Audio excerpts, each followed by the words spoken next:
السلام علیکم ناظرین، TNN ٹی وی کے نیوز بلیٹن کے ساتھ میں ہوں رخسار شہزاد۔ سب سے پہلے شامل کرتے ہیں نیوز ہیڈ لائنز۔ مہلک کورونا وائرس مزید 75 انسانی زندگیاں نگل گیا۔ گزشتہ 24 گھنٹوں کے دوران 2726 نئے مریض رجسٹرڈ کر لیے گئے۔ پاکستان گلوبل وارمنگ کے خلاف اقدامات کر رہا ہے۔ وزیر اعظم کہتے ہیں آئندہ نسلوں کے لیے بہتر پاکستان چھوڑنا چاہتے ہیں۔ فلسطین پر اسرائیلی قبضے کے خاتمے کے لیے فوری مذاکرات ہونے چاہیے۔ مسئلہ فلسطین پر بے عملی اقوام متحدہ کی ساکھ کو نقصان پہنچا رہی ہے۔ صدر جنرل اسمبلی کہتے ہیں خطے کی خوشحالی کے لیے تنازع کشمیر کا حل بھی ناگزیر ہے۔ عمران خان نے ملک کے مستقبل کو داؤ پر لگانے کی کوشش کی ہے۔ بلاول بھٹو کہتے ہیں عمران خان نے اپنی انا کی تسکین کے لیے پاکستان کو معاشی تباہی سے دوچار کر دیا۔ سندھ میں ڈاکوؤں کے خلاف آپریشن میں شیخ رشید کی وزیر اعلیٰ سندھ کو ہر ممکن مدد کی یقین دہانی۔ وزیر داخلہ کہتے ہیں سندھ حکومت کو جو چاہیے ہم مدد کرنے کے لیے تیار ہیں۔ کاروباری اوقات کار سے تاجر برادری اور رات 8 بجے غیر ضروری گھروں سے باہر نہ نکلنے کے فیصلے سے عوام سخت اذیت میں مبتلا ہو گئے۔ شہر قائد کے مختلف علاقوں میں بجلی کی غیر اعلانیہ بدترین لوڈ شیڈنگ کا سلسلہ عروج پر پہنچ گیا۔ بجلی کے حصول کے لیے عوام نے جنریٹر کا استعمال بڑھا دیا۔ کینیڈین صوبے اونٹیریو میں مشکل حالات میں خدمات سر انجام دینے والے پیرامیڈکس کو ایوارڈ دیے جائیں گے۔ وزیر صحت پیرامیڈکس میں ایوارڈ تقسیم کریں گی۔ حکام کا کہنا ہے کہ اس سے فرنٹ لائنرز کی حوصلہ افزائی ہوگی۔ کینیڈا بھر میں کورونا کے وار تیزی سے جاری ہیں۔ مریضوں کی مجموعی تعداد 13,68,106 تک جا پہنچی۔ ہلاکتیں 25,361 ہو گئی۔ کینیڈا میں شہریوں کو روزگار سے متعلق تشویش لاحق ہو گئی۔ 62% شہری وبا کے بعد روزگار سے متعلق تشویش میں مبتلا۔ 42% کا ملازمت چھوڑنے یا تبدیل کرنے پر غور۔ جون میں کچھ اسکولوں میں طالب علم واپس آ سکتے ہیں۔ اونٹیریو کی وزیر صحت کا کہنا ہے کہ حتمی فیصلہ چیف میڈیکل آفیسر کریں گے۔ اس بات کو یقینی بنانا ہوگا کہ اسکولوں کو کھولنا محفوظ ہے۔ کیلیفورنیا میں ریلوے ملازم نے فائرنگ کر کے 8 ساتھیوں کو قتل کر دیا۔ پولیس کا کہنا ہے کہ جائے وقوع سے ایک بم نما دھماکہ خیز آلہ بھی ملا ہے۔ حملہ آور کی شدید کارروائی کی وجہ معلوم نہیں ہو سکی۔ امریکہ کا فلسطین کے لیے $360 ملین امداد کا اعلان۔ $75 ملین فلسطین کی عوام کے لیے مختص کیے گئے ہیں۔ تشدد کے تدارک کے لیے $10 ملین رکھے گئے ہیں۔ کورونا وائرس سے دنیا میں اموات کی تعداد 35 لاکھ سے بڑھ گئی۔ متاثر ہونے والوں کی مجموعی تعداد 16,90,00,000 سے تجاوز کر گئی۔ صحت یاب ہونے والوں کی تعداد 15,60,09,000 سے زائد ہو گئی۔ ہیڈ لائنز آپ نے جانی اور اب خبریں تفصیل کے ساتھ۔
کورونا وائرس سے 75 افراد جاں بحق ہو گئے، جس کے بعد اموات کی تعداد 20,540 ہو گئی۔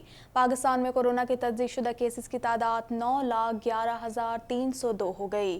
مزید جانتے ہیں اس رپورٹ میں۔ National command and operation centre کے تازہ ترین اعداد و شمار کے مطابق گزشتہ 24 گھنٹوں کے دوران 2,726 نئے کیسز رپورٹ ہوئے۔ پنجاب میں 3,37,073، سندھ میں 3,13,059، خیبر پختونخوا میں 1,31,027، بلوچستان میں 24,823، گلگت بلتستان میں 5,533، اسلام آباد میں 80,779، جبکہ آزاد کشمیر میں 19,008 کیسز رپورٹ ہوئے۔ ملک بھر میں اب تک 1,30,06,326 افراد کے ٹیسٹ کیے گئے۔ گزشتہ 24 گھنٹوں کے دوران 62,706 نئے ٹیسٹ کیے گئے۔ اب تک 8,31,744 مریض صحت یاب ہو چکے ہیں، جبکہ 4,109 مریضوں کی حالت تشویشناک ہے۔ پاکستان میں کرونا سے ایک دن میں 75 افراد جاں بحق ہوئے، جس کے بعد وائرس سے مرنے والوں کی تعداد 20,540 ہو گئی۔ پنجاب میں 9,899، سندھ میں 4,966، خیبر پختونخوا میں 4,009، اسلام آباد میں 751، بلوچستان میں 273، گلگت بلتستان میں 107 اور آزاد کشمیر میں 535 مریض جان سے ہاتھ دھو بیٹھے۔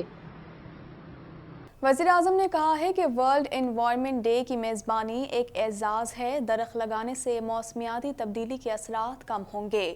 مزید جانتے ہیں اس رپورٹ میں۔ وزیر اعظم عمران خان نے کہا ہے کہ ورلڈ انوائرمنٹ ڈے کی میزبانی ایک اعزاز ہے۔ درخت لگانے سے موسمیاتی تبدیلی کے اثرات کم ہوں گے۔ ہم آئندہ نسلوں کے لیے بہتر پاکستان چھوڑنا چاہتے ہیں۔ وزیر اعظم عمران خان نے ہری پور میں پودا لگا کر بلین ٹری منصوبے کا ہدف مکمل کر دیا۔ اس موقع پر وزیر اعظم نے کہا کہ بلین ٹری سونامی منصوبے کا آغاز خیبر پختونخوا سے کیا، جو آج مکمل ہو گیا۔ آئندہ نسلوں کے لیے بہترین پاکستان چھوڑنا چاہتے ہیں۔ وزیر اعظم کا کہنا تھا کہ 5 جون کو ماحولیات کا دن منایا جائے گا۔ پاکستان ان چند ممالک میں شامل ہے جو عالمی موسمیاتی تغیر سے سب سے زیادہ متاثر ہوا ہے۔ پاکستان میں جنگلات کی کٹائی ہو رہی ہے، جو کہ تشویشناک بات ہے۔ ہم موسمیاتی تبدیلی سے نمٹنے کے لیے اقدامات کر رہے ہیں۔ درخت لگانے سے موسمیاتی تبدیلی کے اثرات کم ہوں گے۔ یہ جو گلوبل وارمنگ کے امپیکٹ ہے، کلائمیٹ چینج کے امپیکٹ ہے، وہ دور کرنے کے لیے ہم وہ چند ملکوں میں سے ہیں جو کہ پوری طرح اس کے لیے کوشش اس لیے نہیں کر رہے دکھانے کے لیے، ہم اس لیے کر رہے ہیں کیونکہ ہم باقی اپنی آنے والی نسلوں کے لیے ایک بہتر پاکستان چھوڑنا چاہتے ہیں۔ اور جو امپیکٹ ہے کلائمیٹ چینج کا، وہ اس کا سب سے بڑا جو نقصان ہوگا وہ ہماری آنے والی جنریشنز کو اس لیے ہے کہ پاکستان بدقسمتی سے وہ 10 ملکوں میں سے ہے جو سب سے زیادہ متاثر ہے کلائمیٹ چینج سے۔ اقوام متحدہ کی جنرل اسمبلی کے صدر نے کہا ہے کہ جنوبی ایشیا میں امن، استحکام اور خوشحالی کا دار و مدار پاکستان اور بھارت کے تعلقات کی بحالی پر ہے۔ میں پاکستانی قیادت کو خراج تحسین پیش کرتا ہوں۔ مزید جانتے ہیں اس رپورٹ میں۔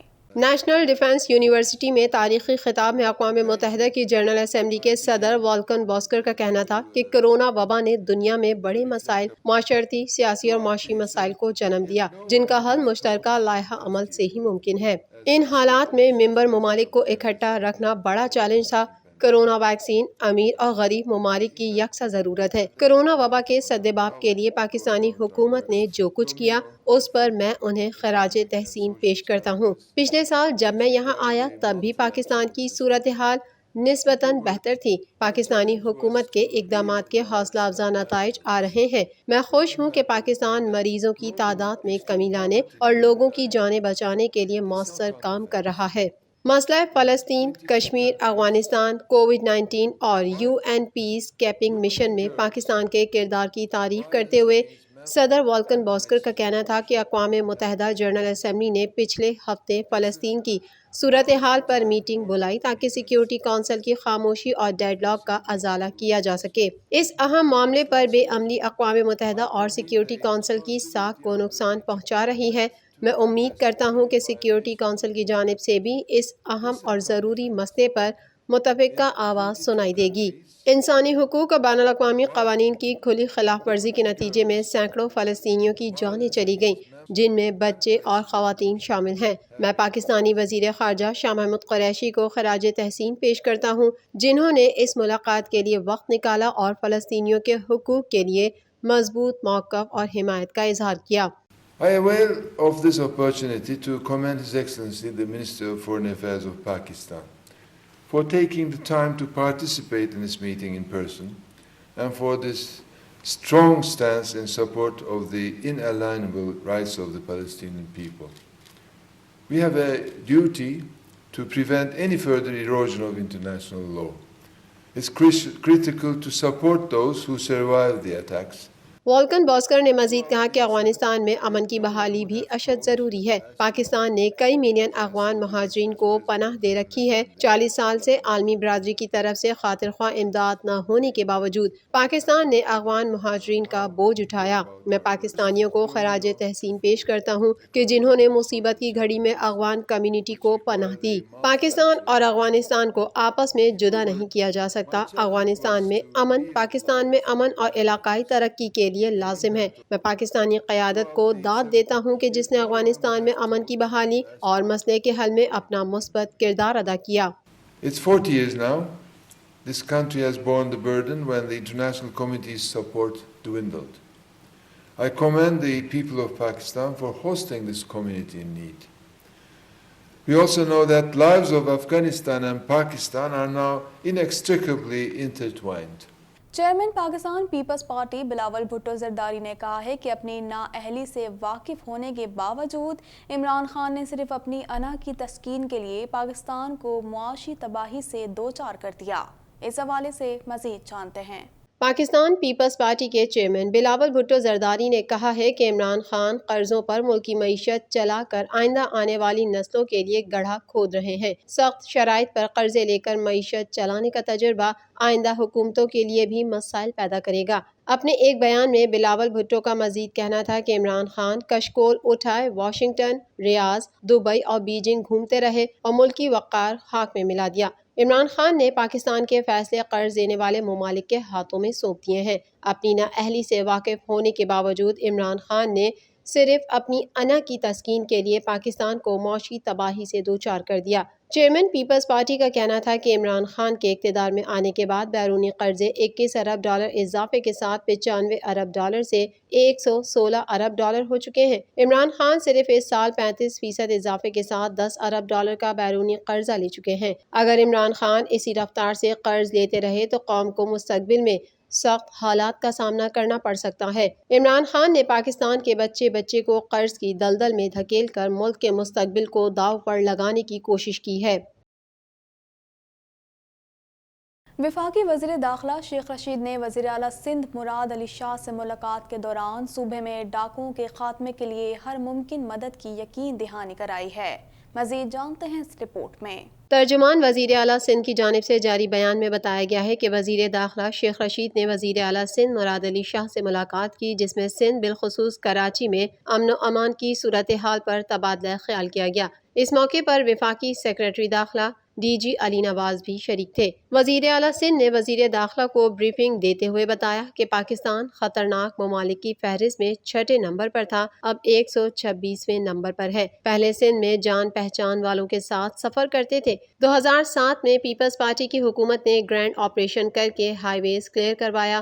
کراچی میں بھی امن و امان اتنا خراب تھا کہ نو گو ایریا بن گئے تھے۔ کچے کے علاقے میں ڈاکوؤں اور پولیس کے مابین مقابلوں اور شہید اہلکاروں کے حوالے سے مراد علی شاہ کا کہنا تھا کہ پورا سندھ گڈو سے کوٹری بیراج تک کچا ایریا ہے، صرف 5 یا 6 کلومیٹرز کا گھنا جنگل ہے۔ کشمیر سہرخی بارڈر کا شہر ہے، پنجاب بلوچستان اور سندھ کے بارڈرز کو آپس میں ملاتا ہے۔ جنگل میں جرائم پیشہ افراد دریا میں پانی آنے سے راستہ بند کر دیتے ہیں۔ 23 مئی کو پولیس نے 8 مغویوں کو شکارپور کے کچے سے بازیاب کرانے کے لیے آپریشن کیا۔ ڈاکوؤں کے حملے میں 2 پولیس اہلکار شہید ہو گئے۔ وزیر اعلیٰ سندھ نے وزیر داخلہ سے کہا کہ کچھ حساس ساز و سامان چاہیے، ان کا بندوبست سندھ حکومت کر رہی ہے۔ ساز و سامان کے حصول میں وزارت داخلہ مدد کرے، ہم جلد کچے کے علاقے کو ڈاکوؤں سے صفایا کر دیں گے۔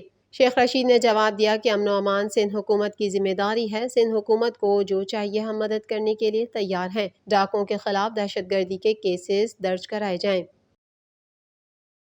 تاجر برادری اور عوام نے حکومت سے مطالبہ کیا ہے کہ وہ اپنے فیصلے پر نظر ثانی کرے اور عوامی سہولیات کو مد نظر رکھتے ہوئے کوئی مناسب حکمت عملی واضح کرے۔ مزید تفصیلات اس رپورٹ میں۔ حکومت کی جانب سے کاروبار کے اوقات کا شام 6 بجے تک محیط کرنے اور لوگوں کے رات 8 بجے کے بعد گھروں سے غیر ضروری باہر نکلنے پر پابندی کے فیصلے نے تاجر برادری اور لوگوں کو پریشانی میں مبتلا کر دیا۔ اس حوالے سے ایک تاجر جاوید شمس کا کہنا تھا، عوام مشکل ترین حالات سے گزر رہے ہیں، کیا آپ نے لوگوں کو 6 گھنٹے کا محدود وقت دے کر ان کے ساتھ زیادتی نہیں کری ہے؟ آپ کو اندازہ ہی نہیں ہے کہ شہر میں کتنی بڑی تعداد میں لوگ جو ہیں نوکریوں سے فارغ ہو رہے ہیں. کہ شہر کے مختلف علاقوں میں پولیس کی جانب سے ناکے لگا کر SOPs پر پابندی کی تاکید کا عمل بھی جاری ہے، جبکہ پولیس کی طرف سے شہریوں میں ماسک بھی تقسیم کیے جا رہے ہیں۔ ایک شہری کا کہنا تھا کہ تاجر برادری اور عوام نے حکومت سے مطالبہ کیا ہے کہ وہ مذکورہ فیصلے پر نظر ثانی کرے اور عوامی سہولیات کو مد نظر رکھتے ہوئے کوئی مناسب لائحہ عمل سامنے لایا جائے۔ تو معاملات تو ہے خراب، لیکن یہ کہ حکومت کو یا سندھ گورنمنٹ کو چاہیے کہ وہ ان اقدامات کو اگر اٹھا بھی رہی ہے تو عوام کو بھی تو تھوڑا بہت سوچ کے چلے کہ کس طرح سے عوام اپنے آپ کو گزر بسر کرے گی، کس طرح چلے گی، کس طرح نہیں چلے گی، اس لیے کہ ہر آدمی اس وقت جو ہے نا کرائسس کا شکار ہے۔ شہر قائد کے مختلف علاقوں میں غیر اعلانیہ بدترین لوڈ شیڈنگ کا سلسلہ اپنے عروج پر پہنچ گیا، جس کے باعث عوام کو سخت مشکلات کا سامنا کرنا پڑ رہا ہے۔ مزید جانتے ہیں اس رپورٹ میں۔ شہر قائد کے مختلف علاقوں میں غیر اعلانیہ بدترین لوڈ شیڈنگ کا سلسلہ اپنے عروج پر پہنچ گیا، جس کے باعث عوام کو سخت مشکلات کا سامنا کرنا پڑ رہا ہے۔ غیر اعلانیہ لوڈ شیڈنگ کے حوالے سے ایک شہری عمران کا کہنا تھا کہ گرمی کی شدت کے پیش نظر لوگوں نے بجلی کے حصول کے لیے جنریٹر کا استعمال بڑھا دیا ہے۔ 24 گھنٹے میں سے 16 گھنٹے لائٹ آئے نا، اور جبکہ مارکیٹیں بھی تمام بند ہیں اور مالز بھی بند ہیں، ہر چیز آپ کی ایچ اینڈ ایوری تھنگ 8 بجے کے بعد بند ہے، تو 8 بجے کے بعد بھی رات کے بیرات ٹائم یہاں لائٹ چلی جاتی ہے۔ مطلب اس کی وجوہات سامنے نہیں آتی کہ اس کی وجوہات کیا ہے۔ اگر لوگوں کو اسی طرح پریشان گھروں میں کرنا ہے، اتنے بند گھروں کے اندر لوگ پھر نکل کے باہر آئیں گے، پھر کرونا کے آپ کا ریشو بڑھے گا، پھر آپ اور 16 دن یا 18 دن مزید لاک ڈاؤن کریں گے۔ گرمی میں بجلی بند ہونے سے پریشان ایک اور شہری زرغام حسین کا کہنا تھا کہ ایک طرف بجلی کی غیر اعلانیہ بدترین لوڈ شیڈنگ کا سلسلہ جاری ہے، بجلی ہے ہی نہیں، لیکن بجلی کے بل باقاعدگی سے بھیجے جا رہے ہیں۔ اپنا 3-4 بجے تک رات کو لائٹ نہیں ہوتی ہے اور صبح پھر بند کر دی جاتی ہے، اور 6 بجے ویسے ہی سب بند ہو جاتا ہے، تو بڑا برا حال ہوا۔ اس سے کام کے اثرات کو بھی اتنا بڑا فرق پڑ رہا ہے کہ ہم لوگوں کی بھوک کا مرنے کی نوبت آ گئی ہے۔ مزید خبریں بھی بلیٹن کا حصہ ہوں گی، مگر اس بریک کے بعد۔